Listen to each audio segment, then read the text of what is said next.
C'est l'heure de politique en partenariat avec Slate.fr pour analyser la vie politique française avec sur ce plateau Bruno Jeudi, éditorialiste. Bonjour à vous. Bonjour Zine.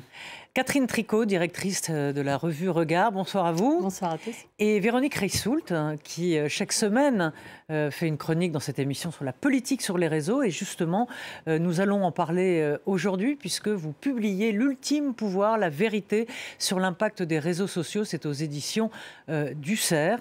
Donc merci d'être là. Et Éric Le Boucher, bonsoir. Bonsoir. Vous êtes éditorialiste aux Échos et à l'Opinion et auteur du livre, enfin votre dernier livre, Échec à la barbarie aux éditions Grasset. Alors, décivilisation, c'est le mot qui frappe pour décrire les derniers faits divers. La mort de 3 jeunes policiers et d'une infirmière poignardée à l'hôpital. Un mot employé par Emmanuel Macron au Conseil des ministres. Un terme qui fait écho à celui d'ensauvagement de la société, souvent déclamé par Gérald Darmanin. Le retour de la barbarie, aussi dit par Emmanuel Macron. Enfin bref, des mots qui seraient, selon certains, indignes dans la bouche du président, car empruntés à la droite et à l'extrême droite. Alors le tweet d'Olivier Faure, le premier secrétaire du PS, qui dit « Au moment où nous défilions en solidarité avec un maire de droite oublié par l'extrême droite, le président reprenait à son compte le concept de décivilisation porté par Renaud Camus, l'auteur du Grand Remplacement. Chacun jugera, l'histoire aussi. » Donc voilà pour le tweet d'Olivier Faure. Je vous propose d'écouter Marine Le Pen. Elle, bien sûr, elle applaudit. La décivilisation, c'est la barbarie. Voilà, c'est le retour vers la barbarie. Donc en réalité, Emmanuel Macron vient une fois de plus, si je puis me permettre, nous donner raison sur le constat que nous faisons. Sauf que nous tirons la sonnette d'alarme depuis des années et il n'entendait pas cette sonnette d'alarme. Il se réveille au moment où la situation est déjà très obérée. Voilà, la classe politique préfère s'indigner d'un tweet que de faits, visiblement. Alors, décivilisation, perte donc de la civilisation, en quoi cela paraît choquant aux yeux de certains? Peut-être, Éric Le Boucher, je vous pose la question parce que vous écrivez dans votre livre « Échec à la barbarie », c'est que donc il y a une forme de barbarie, de décivilisation, mais j'ai envie de dire que c'est pas nouveau. Je veux dire, l'humanité est porteur depuis toujours, et de la violence, de barbarie, d'ensauvagement. Qu'est-ce qu'il y a de nouveau sous le soleil? Oui, je ne comprends pas la polémique là, actuelle aujourd'hui, puisque la décivilisation serait de droite, c'est-à-dire la civilisation serait de gauche. Ça me semble un peu résumé brutalement quelque chose de faux. La civilisation, elle est partagée de la gauche à droite. Oui, mais c'est un terme connoté, la civilisation. Oui, pour certains. C'est dommage que ce soit connoté, puisque la civilisation, c'est la valeur de tout le monde, il me semble. Alors la décivilisation, ça veut dire qu'effectivement, on perdrait une partie de cette civilisation, laquelle, c'est une civilisation, disons, pour moi, grecque, de la raison grecque, si vous voulez, très aristotélicienne, de tempérance, de justice. Sans Aristote, oui.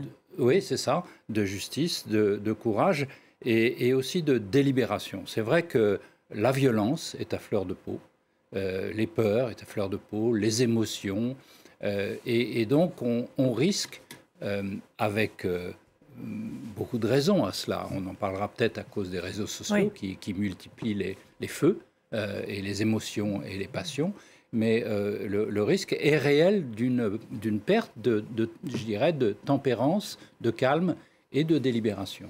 Alors pour revenir sur ce terme-là, Catherine, est-ce que ça vous choque? Et après on demandera à Bruno si effectivement Emmanuel Macron politise le débat.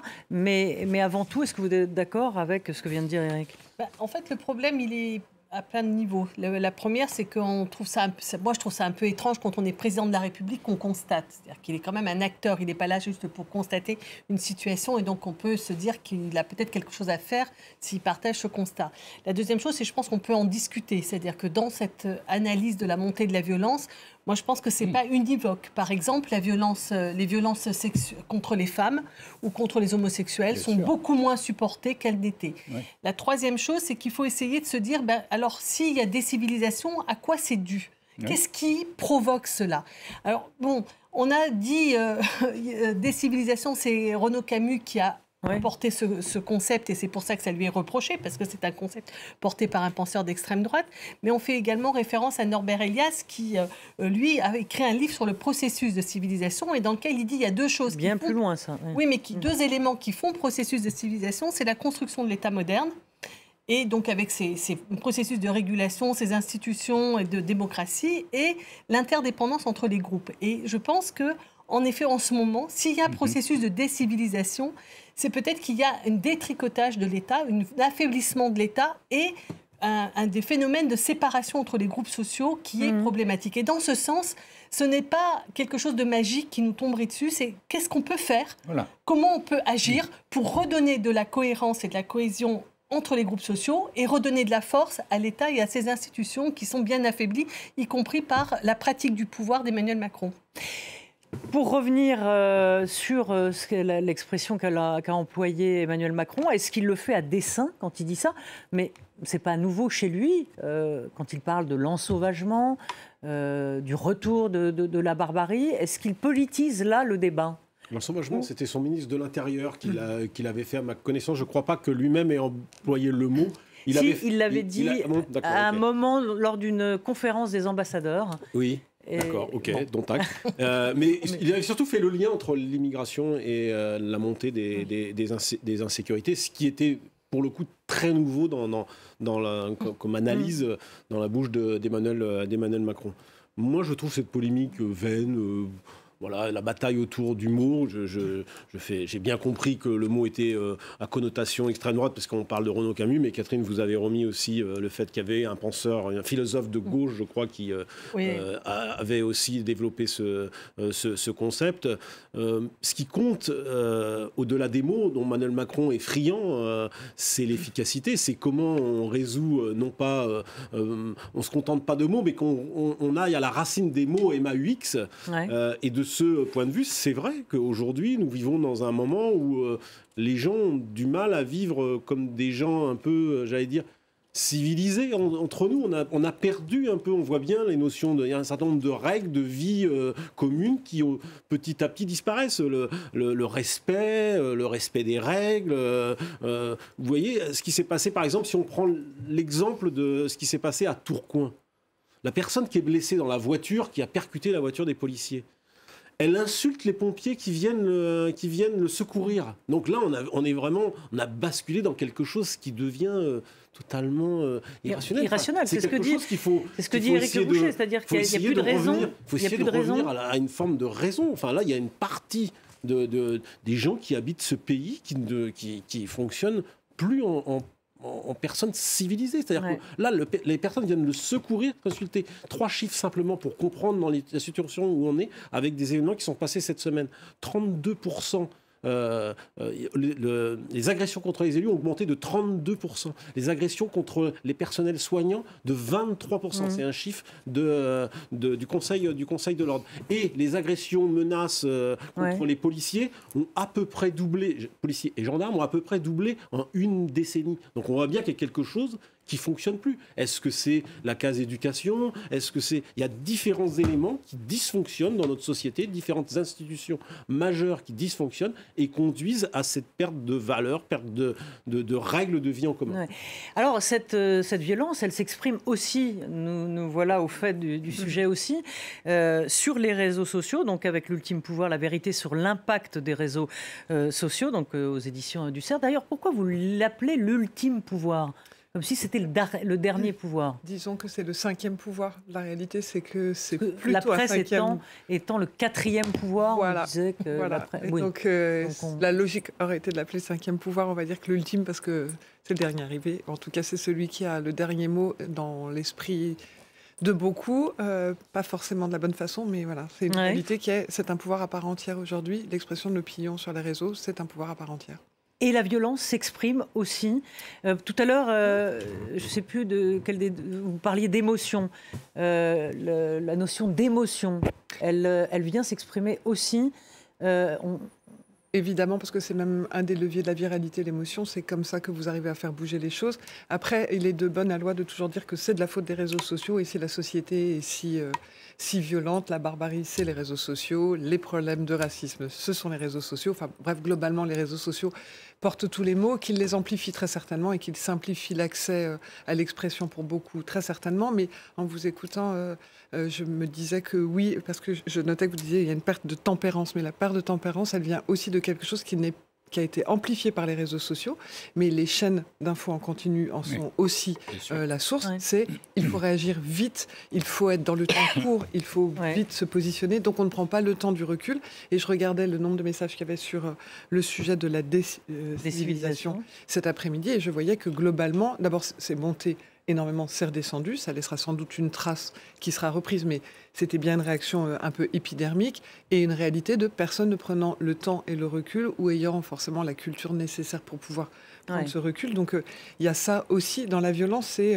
il faut réagir vite. Je rappelle qu'il y avait 3 JT avant, il y en a 32. Dans une journée, quoi. Donc il va falloir raconter quelque chose à chaque fois. Donc les réseaux sociaux viennent nourrir, mais ça n'est pas la seule cause. Par contre, c'est certain que... Alors, Éric Le Boucher, vous parlez dans votre livre des médias poussent au fou. Oui, c'est ce que je viens de dire, Véronique, à l'instant. C'est-à-dire, pour moi, quelles sont les causes profondes? Moi, j'en vois, il y en a énormément, je pense, mais il y en a 2. La première, c'est l'économie. C'est vrai que le capitalisme, le capitalisme, l'économie actuelle émiette les individus. Alors qu'on faisait un capitalisme de masse avant, avec des usines énormes, etc. Aujourd'hui, c'est très émietté, si ce n'est délocalisé d'ailleurs, l'emploi ouvrier. Et ça, c'est la première cause, avec des gens qui perdent donc quelque chose de fondamental, qui était la relation sociale dans le travail. La deuxième, je crois, c'est les réseaux sociaux, ou plus exactement, j'élargis, ce sont les technologies qui... sur une société émiettée, les regroupent, arrivent à les regrouper, mais pas toujours de façon saine, souvent de façon malsaine. Et c'est ça le problème, c'est que les gens émiettés se retrouvent pour dire des bêtises, pour dire des méchancetés, sur des mauvais sentiments. Ou la post-vérité, ou la terre est plate. Ou la terre est plate, c'est ça, exactement. Et donc ça, c'est très grave, parce qu'il faut, alors on va en parler à l'instant, mais il faut à la fois traiter les sujets de fond, le sujet économique, comment on recrée une économie qui soit plus participative et plus inclusive de tout le monde. C'est un sujet énorme, un sujet mondial en vérité. Et puis les technologies qui ont quand même largement dérivé, donc il faudrait les recadrer un peu pour les remettre un peu plus humaines. Mais il y a l'idée dans ce que vous dites aussi, il y a l'idée aussi, j'imagine, de l'éducation. Catherine, l'éducation, tout à l'heure, Éric parlait de la raison, de Platon, d'Aristote, pardon, et je les confonds. Et la raison, c'est à l'école qu'on apprend aussi la raison. Oui, c'est-à-dire en fait ce que vous avez appelé tout à l'heure la tempérance, c'est la capacité aussi à se calmer et à raisonner et à discuter avec l'autre. Voilà. Ça, je crois que moi j'ai l'impression qu'on est dans un moment de grande névrose où il y a, comme des adolescents, un désir de toute puissance avec les réseaux sociaux où l'on peut penser que l'on va parler urbi et orbi et peser sur le cours des choses, et en fait on ne pèse pas. Je pense que cette espèce de hiatus qu'il y a entre cette aspiration à être un individu qui compte, qui s'exprime, qui est écouté, et puis une société qui a ces mécanismes qui vous passent dessus, aussi bien sur le plan de la gestion politique que de la gestion économique dans les entreprises. Enfin, toute cette névrose-là, je pense qu'elle pousse ça met les gens à bout, ça les met sur les nerfs et ça les fait péter des câbles, vraiment, quoi. Et ce qu'on voit dans la rue, les gens qui ne se portent pas, je sais pas, moi hier j'ai frôlé une voiture avec le pneu de mon vélo, je me suis fait agonir pour un truc qui n'avait aucune importance. Et donc des choses toutes simples qui prennent des proportions pas possibles, et sur les réseaux sociaux on s'insulte, et donc il y a plus de tenue, on est à vif. Mais ça, c'est l'effet. Je pense que c'est sans doute le mauvais côté des réseaux sociaux. c'est sans doute l'effet démultiplicateur que ça. Et on voit bien que les débats qui ont toujours existé. La France, c'est un pays de débat politique. C'est un pays où on débat, de manière virulente souvent. Les campagnes présidentielles, les campagnes électorales sont très dures en France, notamment la campagne présidentielle. Je rappelle, c'est quand même une élection. On élit directement le président de la République. Il y a peu de pays qui le pratiquent de cette manière. Mais l'effet démultiplicateur des réseaux sociaux, on le voit bien. Enfin, bon, moi, j'ai fait les campagnes présidentielles, j'allais dire, sans les chaînes info, puis les campagnes présidentielles avec les chaînes info, puis les campagnes présidentielles avec les chaînes info et les réseaux sociaux, notamment les deux dernières où les réseaux sociaux et les chaînes info ont eu une place prépondérante. On voit bien quand même la différence et on voit bien aussi comment les débats parfois démarrent sur les réseaux sociaux et s'imposent dans le débat public finalement parce que les chaînes info qui, c'est vrai, ont un storytelling un peu chaque jour, eh bien, vont puiser parfois les débats dans les réseaux sociaux. Pas toujours les meilleurs, reconnaissons-le. Mais l'effet des multiplicateurs fait qu'on ne peut pas passer à côté. Et il y a une espèce comme ça de cocktail qui se nourrit, réseaux sociaux, chaîne info. Et ce n'est pas toujours une réussite. Oui. Ouais, c'est juste, en fait, c'est la logique de ce qu'on vient de dire. Il y a une donnée sur les réseaux sociaux, il y a le contenu, et on y reviendra, mais il y a effectivement l'effet des technologies qui est, ça crée des bulles algorithmiques. Et quand vous disiez les gens sont frustrés, c'est qu'en fait, les plateformes vont pousser des gens qui pensent la même chose que vous. Et donc vous dites, non seulement j'ai raison, mais on est très nombreux à penser ça. Donc c'est quand même incroyable qu'on n'écoute pas tous ces gens qui s'expriment. Sauf que tous ces gens, c'est un petit groupe. Et en plus, on a un biais avec les médias et en particulier les chaînes d'infos qui ne vont pas chercher forcément les plus représentatifs, mais celles qui permettent de faire passer un message ou qui sont amusantes ou qui sont clivantes ou qui sont représentatives d'eux. C'est l'affaire des Gilets jaunes. Oui. Les Gilets jaunes, on a reproché aux chaînes info d'avoir mis la loupe sur les Gilets jaunes et peut-être d'avoir grossi le phénomène des Gilets jaunes. Moi, j'ai toujours considéré qu'au départ, il y avait quand même les ronds-points. Les gens étaient sur les ronds-points, ils portaient une protestation. Elle était là. Ils ont ensuite manifesté. Bon, voilà. Alors, l'évaluation du mouvement. C'est pas les Gilets jaunes. Oui, c'est un vrai mouvement. On va choisir le tweet de Pimpin 32 qui n'est pas représentatif, mais parce que c'est pratique pour faire passer un message. Et du coup, ça donne l'impression aux gens qui écoutent que donc s'ils montrent ça, tout le monde pense ça, alors que c'est un petit bout. Le sujet Gilets jaunes est un sujet, mais à l'intérieur, ils ne montraient pas forcément les bons sujets. Et comme vous avez de l'autre côté des gens qui sont pris dans une espèce d'algorithme qui est une bulle enfermante, en fait, du coup, ça donne un tropisme. Mais peut-on réguler les réseaux sociaux ? Ah oui, alors ça, voilà. Eric, vous voulez rajouter quelque chose ? Eric a écrit là-dessus plusieurs fois. Non, juste un petit point complémentaire sur les technologies. Il y a une confusion de plus dont on n'a pas parlé, qui est la confusion entre la réalité et le virtuel. Les jeux vidéo apprennent aux enfants qu'ils ont plusieurs vies. Et donc, si vous voulez, le crime est possible parce qu'on va renaître dès le lendemain matin ou la minute d'après. Donc, ça crée, entre le réel et le virtuel, il y a une confusion des genres en ce moment qui est dangereuse. Voilà, donc c'est tout ce que je voulais. On vient sur la régulation. Oui, la question c'est peut-on réguler ? Jusqu'à maintenant, la réponse est non. Et vous, Véronique, vous dites que il faut justement en appeler à la raison.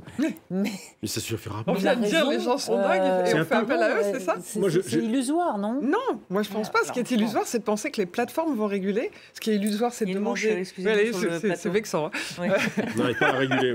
Je vais te la réguler, celle-là. Mais c'est dramatique qu'on ne puisse pas réguler. Mais on doit pouvoir réguler. Mais il y a une nuance entre censé, réguler et modérer. La réalité, c'est qu'il faut demander aux plateformes d'abord d'être transparentes sur leur algorithme. Alors ça, c'est peut-être un peu utopique parce que ça va à l'encontre de leur intérêt économique, mais ça, c'est une réalité. Parce que si vous connaissez la réalité de la façon qui fait que vous voyez tel ou tel message, que vous pouvez le choisir, vous dites, je ne veux voir que des gens qui ont les mêmes avis que moi, ou je ne veux que les avis des gens que je connais, ou je veux des avis contradictoires, ou je ne veux que... Enfin bref, vous pouvez choisir. Ouais. Ensuite, on vous donne des moyens pour modérer, parce qu'il y a des tas de gens sur les réseaux sociaux, il n'y a pas que des dingues, il y a aussi des gens qui essayent d'améliorer, de signaler, de faire... Il y a de la viralité positive. Il y a plein de choses. Il y a beaucoup d'anonymes surtout. Ouais. Et dans les anonymes, il y en a aussi qui disent des choses intéressantes et qui essayent d'arranger les choses. Sauf qu'aujourd'hui, vous voulez arranger les choses, on vous dit juste appuie sur ce bouton pour signaler ce message. vous ne savez pas ce que ça devient, vous n'expliquez pas pourquoi, on ne met pas à votre disposition de l'intelligence artificielle qui vous permettrait de réunir un certain nombre d'informations et de réunir d'autres personnes pour faire en sorte que une personne qui est particulièrement agressive puisse être modérée. Et il y a des espaces comme Reddit, par exemple, qui est un réseau social qui fonctionne sur ce principe-là, et bien ça marche. Mais il faut donner les moyens aux gens, et ce n'est pas tous les internautes, évidemment. Oui, moi, j'ai trouvé assez positif votre livre, réconfortant. Mais réconfortant, parce que moi, il y a quelque chose qui me frappe depuis très longtemps, c'est l'affaire Wikipédia. C'est-à-dire qu'en fait, quand ça a été lancé, je n'y croyais, mais absolument pas. Je me suis dit, comment c'est possible de faire...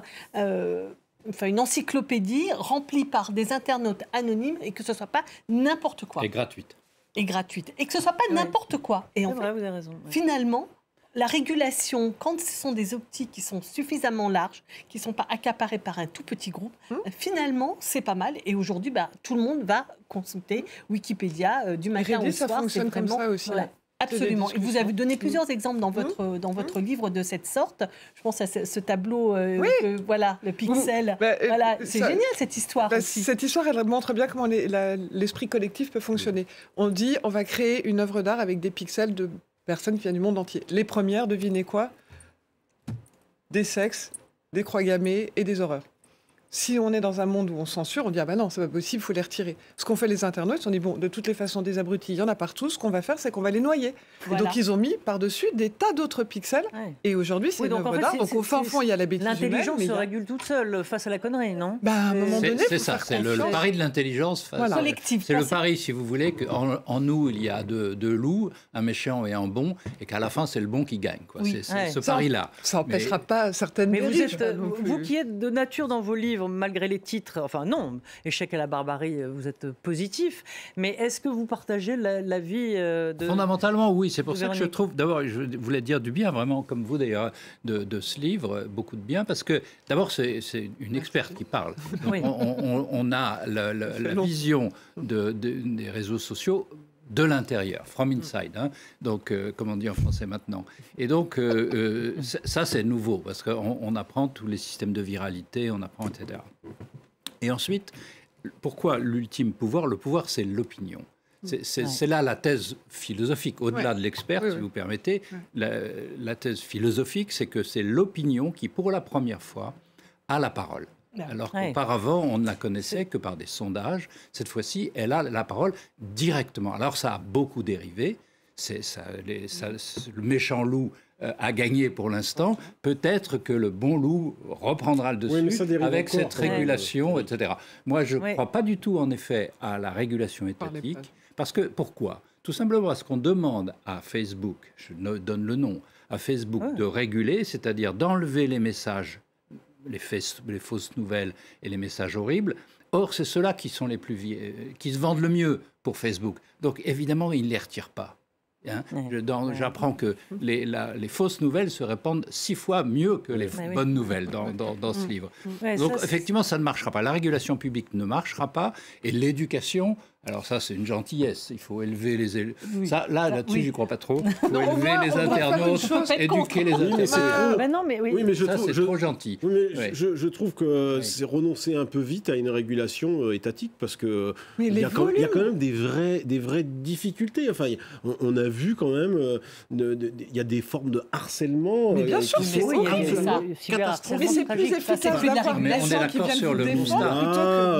Mais le comment faire, c'est le comment faire. L'anonymat, on a vu en plus, alors notre droit français fait que, bon, c'est vrai que la liberté d'expression est consacrée, donc effectivement... Ah non, mais moi je ne dis pas qu'il ne faut pas réguler. L'anonymat, on n'y arrive pas, il y a une loi, il y a une tentative, la loi Avia, elle a été en partie il faut réguler. Mais il faut réguler. Mais il faut se rendre compte du rapport de force. Non, mais Bruno, il faut se rendre compte du rapport de force.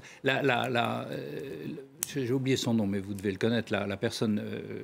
sénatrice, je crois, américaine, qui veut réguler les réseaux sociaux, a expliqué récemment qu'elle avait 2 avocats avec elle. Et que les réseaux sociaux, enfin les GAFA, en ont 2500.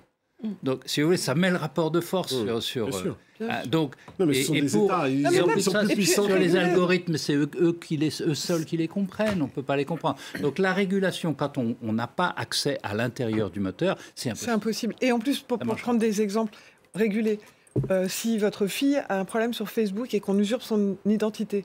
Bon courage pour arriver à joindre... Je sais, moi j'ai eu des tas de difficultés avec des Donc en fait, le truc, c'est que déjà, on exigerait que chaque plateforme ait un représentant dans chaque pays à qui on peut parler, ça serait déjà ça. On ne demande pas ça. À chaque fois, on leur demande un truc qui est utopique, qui est tire-toi une balle dans le pied, comme ça, normalement, tu marcheras mieux. Non, ça marche pas comme ça, quoi. Oui. Il y a un moment où ce sont des entreprises commerciales et elles ont besoin de gagner de l'argent. Donc, il faut simplement les contraindre dans leur façon de... À vous lire et à vous entendre. Ils peuvent faire des choses. Les États s'y prennent mal pour réguler. Oui, parce que vous pouvez pas demander à une société qui est à l'étranger d'appliquer... mais à chaque fois qu'ils ont demandé quelque chose, ils ont en général plutôt essuyé un échec. Oui, mais parce qu'ils demandent des trucs. Je disais avec les batteries d'avocats. Il y a le côté délictueux, c'est-à-dire les menaces, le harcèlement, les propos racistes, etc. Ça, c'est délictueux et je pense qu'on doit, en effet, je vous suis, doit pouvoir trouver des moyens de réguler. La deuxième question qui est plus complexe, c'est toute cette batterie de fake news, de fausses nouvelles. Ça, c'est beaucoup plus compliqué. Parce que ça, on ne va pas se mettre à choisir ce qu'on a le droit de dire, ce qu'on n'a pas le droit de dire. Si moi, je veux dire que la Terre est plate, on ne va pas m'interdire de dire que la Terre est plate. C'est pour ça que Reddit, c'est pas mal. Parce que Reddit, il y a des endroits où vous avez envie de vous faire un délire sur la Terre est plate, allez là, on sait que c'est là où les gens pensent ça. Oui, mais d'une façon générale, ce que je voulais dire, c'est que, en fait, autant je ne crois pas tellement au côté pédagogique, un peu scolaire. Ça, j'y crois pas. Un petit peu, il faut le faire, mais bon. Mais par contre, ce que je crois, c'est que, en fait, les gens sont quand même... Il y a une éducation qui s'est faite progressivement à l'image, à la compréhension de ce qui se dit dans les réseaux sociaux. Quand je vais chez le coiffeur, je lis Gala et je comprends... Pas souvent, vous avez raison. je ne crois pas que c'est une information politique de haute volée. Et quand on lit des histoires qui se baladent sur les réseaux sociaux ou quand on joue aux jeux vidéo, je ne crois pas qu'on croit réellement que la vie, c'est comme dans les jeux vidéo et que les fausses histoires, il y a quand même il y a une capacité qui se développe à... prendre une certaine distance par rapport au folklore des réseaux sociaux, des nouvelles qui circulent, etc. Moi, je pense que comme de toute façon, on vit dans un monde où votre valeur sociale, c'est votre réputation, ce qu'on dit de vous, il y a aussi une façon, alors c'est le fameux name and shame pour les entreprises, mais sur les réseaux sociaux, c'est pareil. Vous allez avoir des internautes qui, par exemple, sur les images générées par l'intelligence artificielle, il va y avoir des outils de contre-technologie, ça commence à exister, qui vont dire ces images-là, elles sont fausses. Tu les as partagées croyant qu'elles étaient vraies, tu es donc un abruti, donc toi, on le sort et ta valeur sociale, elle est moins forte. Donc en fait, il faut quand même compter aussi sur... c'est pas que parce que ce sont des bons samaritains ou des gens extrêmement gentils, c'est aussi une espèce de bataille pour que votre valeur sociale soit plus forte que celle des autres. Et alors là, il y a aussi les réseaux, enfin Twitter notamment, pour pas le citer, pour les politiques. Ça, c'est aussi une arme... Bruno, une arme politique, Twitter. On l'a vu aux États-Unis. Oui, on l'a surtout vu aux États-Unis, parce que c'est vrai que Donald Trump en son temps, maintenant on lance les campagnes depuis Twitter, Ron DeSantis hier ou avant-hier, je ne sais plus. Oui, effectivement. En France, ça a d'abord été utilisé par les hommes politiques de manière assez défensive, puisqu'au fond, les hommes politiques en France, sont toujours un peu plus prudents. Et avant de se lancer vraiment sur les réseaux sociaux, ils l'ont fait soit en étant très institutionnels et finalement ne l'utilisant pas directement comme un outil de communication c'est-à-dire en gros faire eux-mêmes leur tweet quasiment, soit ils l'utilisent essentiellement pour se défendre parce que leur réputation est attaquée durement sur les réseaux sociaux. Ils ne sont pas passés encore vraiment à la phase... alors peut-être Emmanuel Macron un peu plus, parce que c'est vrai qu'Emmanuel Macron a sans doute été le premier à voir comment il pouvait s'en servir dans sa campagne de 2017. Après 2022, il est président de la République. D'ailleurs, il a été sanctionné par le Conseil constitutionnel pour avoir utilisé le compte de la présidence. Et d'ailleurs, ça a traîné sans doute une forme de jurisprudence. Catherine ? Je pense qu'on se focalise beaucoup sur Twitter, par exemple, dans le monde politique, où tout le monde regarde Twitter et se retweet, etc. Et vous l'évoquez aussi dans votre livre, le militantisme Internet fastoche, quoi. C'est-à-dire, on fait des tweets et on pense qu'on est actif et qu'on change la face du monde. Je pense qu'il faut être un peu sceptique sur ça. C'est-à-dire qu'il y a quand même... Je ne dis pas que ça n'a pas d'importance et que ça ça participe à former les idées, un peu comme les journaux participent à former l'opinion. Mais ce n'est pas les journaux qui font une élection et ce n'est pas les tweets qui forment complètement votre perception du monde. Elle se fabrique à l'aune de beaucoup d'autres éléments, votre histoire, votre pratique, votre relationnel, etc. Et donc, je crois qu'il y a une amplification, il y a une espèce de fantasme sur Twitter dans la politique qui me paraît un tout petit peu... Véronique, dans votre livre, vous rappelez cette phrase de Balzac, qui présente dans la revue parisienne un nouveau pouvoir, celui d'informer. J'ouvre les guillemets. La presse est en France un 4e pouvoir dans l'État. Elle attaque tout et personne ne l'attaque. Elle blâme à tort et à travers. Elle prétend que les hommes politiques et littéraires lui appartiennent et ne veut pas qu'il y ait de réciprocité. Ferme les guillemets. Or, avec l'arrivée des réseaux sociaux, vous rajoutez un nouveau pouvoir s'est installé, celui de l'opinion publique, qui a la capacité de s'exprimer. Et on dit souvent, dans le fond, les journalistes, est-ce que notre rôle désormais est d'être des fact-checkers, en fait, et de remettre la vérité ou l'église au milieu du village? Ce qui est clair, c'est que tous les médias qui courent derrière les réseaux sociaux, vous pouvez courir, ils iront toujours plus vite, parce que de toute façon, ils sont plus nombreux et puis ils ont moins de façon de vérifier. En tout cas, c'est pas un métier. Quoi qu'on peut parler du sujet de métier d'internaute et d'influenceur, mais c'est encore un autre sujet. Mais oui, ceux qui courent derrière, ils se trompent. En revanche, le métier des médias et des journalistes, c'est normalement une forme d'impartialité, vérifier les sources, vérifier les faits. Et il y a plein de cas ces derniers temps où les médias, ils ont voulu relayer des informations. J'ai un exemple que je prenais sur le traité de Berlin où en fait l'extrême droite a dit une ânerie. Les internautes, parce que justement ils ne sont pas tous complètement abrutis, contrairement à ce que les élites aiment bien croire, ont tout de suite détecté que non, c'était 10 pages à lire, ils les ont lues, ils ont dit mais non, on ne veut pas voler l'Alsace et la Lorraine à la France, non, on n'obligera pas les Alsaciens à parler allemand, donc on peut peut-être redevenir calme. Et en fait, il y a beaucoup plus de gens qui en ont parlé dans les médias que sur les réseaux sociaux, où ça s'est arrêté à une journée. Donc en fait, tant que les médias vont courir derrière, ils sont en train de se démonétiser et de perdre leur valeur. En revanche, quand ils se posent et qu'ils vérifient des faits... Éric, là-dessus, sur... Oui, ce qui est inquiétant, c'est l'inversion des choses. C'est-à-dire qu'il y a 30 ans, la presse écrite donnait le ton. Et ensuite, les télés suivaient et les radios. Aujourd'hui, c'est les réseaux sociaux qui donnent le ton. Et les télés en continu, vous l'avez dit, suivent. Et puis après, maintenant, même les télés publiques grandes chaînes suivent aussi sur toutes les polémiques, etc. Et la presse écrite, le lendemain, se réveille et arrive... Il y a déjà une polémique de... Oui, arrive comme les carabiniers. Donc, tout ça crée une désaffection vis-à-vis de l'ensemble, une défiance vis-à-vis de l'ensemble des systèmes d'information. Et donc, les jeunes vont s'informer ailleurs que dans cette hiérarchie, cette pyramide inversée, là, et vont directement auprès de leurs amis, auprès de leurs camarades, pour s'informer. Qu'est-ce que tu sais de ça? Eh ben, je vais lire la même chose que toi, etc.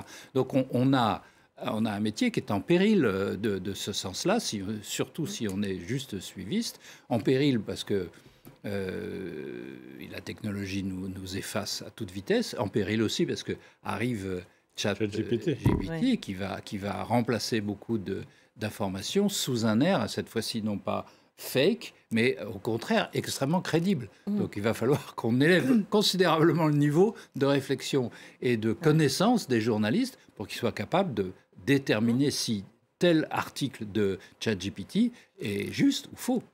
Donc il va falloir bosser. Va falloir bosser. Mais il y a quand même des médias qui s'en sortent et qui ne sont pas, qui sont sur les réseaux, exclusivement sur les réseaux, comme je prends l'exemple de Hugo Décrypte, qui est énormément suivi, énormément écouté, et c'est un métier de journaliste, sauf que c'est pas sur le même support. Et là, les jeunes s'informent auprès de ce type de médias, mais ils peuvent commenter. Enfin, la relation, elle est complètement différente. Oui, c'est ce que je voulais dire tout à l'heure à propos de la différence entre lire Gala et lire Le Monde. C'est-à-dire qu'on sait qu'on ne dit pas la même chose. Et, moi, j'ai un enfant qui est adolescent, qui a 15 ans, et en effet, il sait bien que quand il regarde TikTok, il voit à peu près n'importe quoi, ça lui plaît, mais quand il veut savoir, il va regarder Hugo Décrypte. C'est-à-dire qu'il fait la différence. Il y a quand même... Et puis surtout, il peut parler. C'est un nouveau type de média, c'est-à-dire qu'on peut commenter, c'est comme sur Twitch, quand vous avez un interview sur Twitch, vous pouvez, en regardant, commenter, poser des questions à l'interviewé. C'est une autre relation que l'on a à l'élite ou l'autorité. Pour décrire découvrir le pouvoir des réseaux. Je ne sais pas si vous l'avez vu, mais je vous conseille d'aller le voir sur la plateforme France 5. C'est la fabrique du pouvoir. Et notamment, je ne sais pas si vous l'avez vu, sur l'affaire Johnny Depp et Amber. Et c'est assez hallucinant. Il y a une mouche qui nous... Je suis désolée, vous ne la voyez peut-être pas, mais voilà, ça c'est la mouche. Voilà, c'est comment le procès bascule en quelque sorte et comment les réseaux sont... si vous pouvez nous... La réalité de montrer, la bascule de l'opinion par la manipulation, ça a toujours été le cas, sauf que là, c'est beaucoup plus simple et surtout, c'est à des échelles qui n'ont rien à voir parce que tout le monde peut s'exprimer.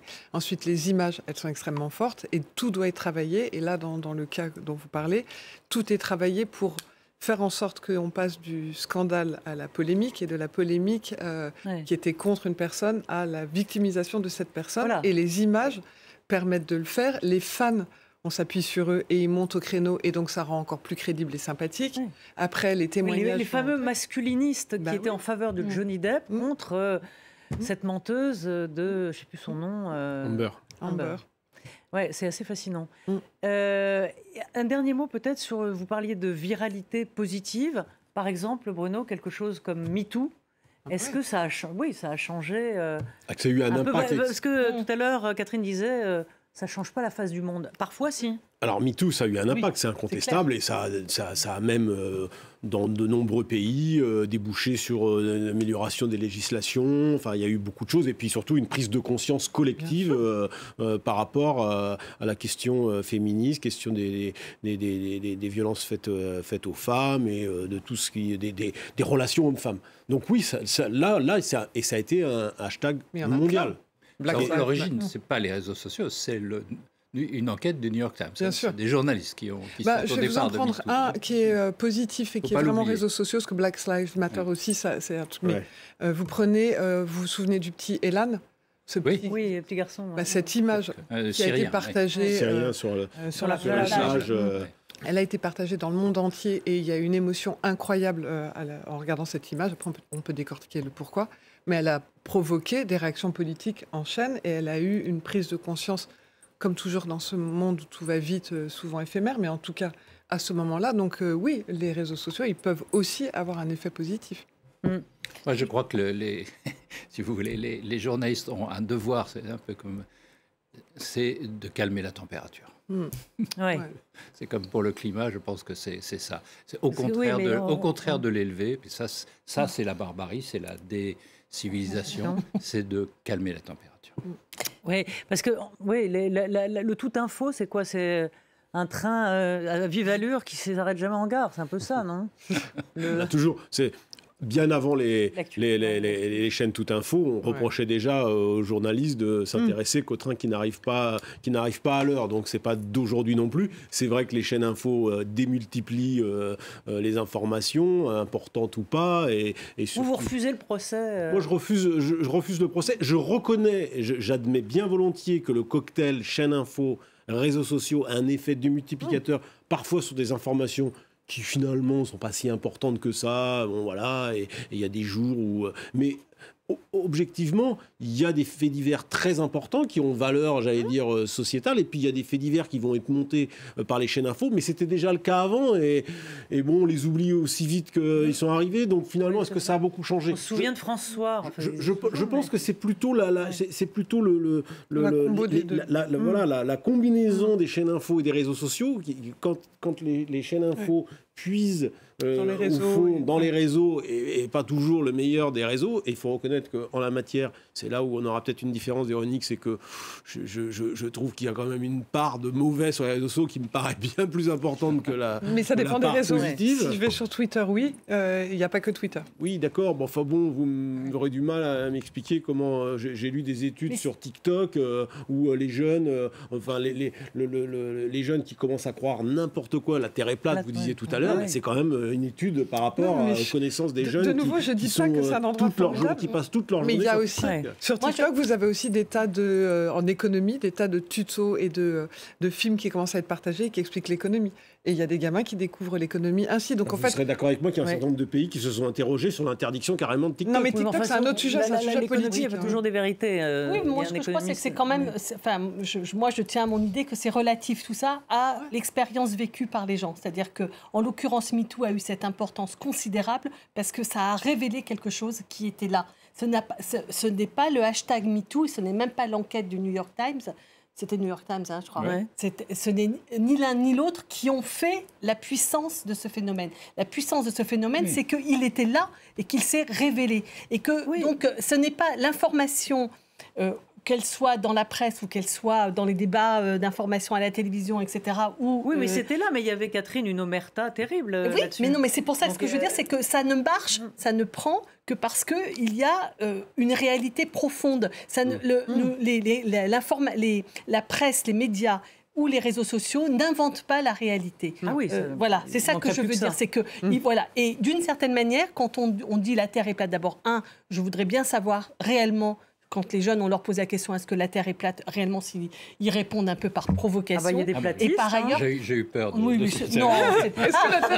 c'est de la provocation quand ils disent oui, c'est-à-dire qu'il y a un côté... parce que les jeunes d'aujourd'hui ont un rapport et une connaissance du monde qui est infiniment plus large que ce que nous avions... nous tous autour de la table. Enfin, quand on avait 15 ans, moi, ce que mon gamin connaît du monde... Ça n'a rien à voir avec... Je trouve compliqué à organiser. Ce qui n'est pas simple, c'est l'organisation de toute cette information qui est assez déhiérarchisée. Ça, c'est un problème. Mais en revanche, ils ont, en effet, comme vous dites, accès à des tweetos sur l'économie, sur l'histoire de l'art, sur... c'est incroyable, sur les sciences, etc. Réviser quand on est au lycée aujourd'hui et quand nous, on y était, ça n'a rien à voir. Hein, c'est fastoche aujourd'hui. C'est pas fastoche, c'est beaucoup plus large, les ressources.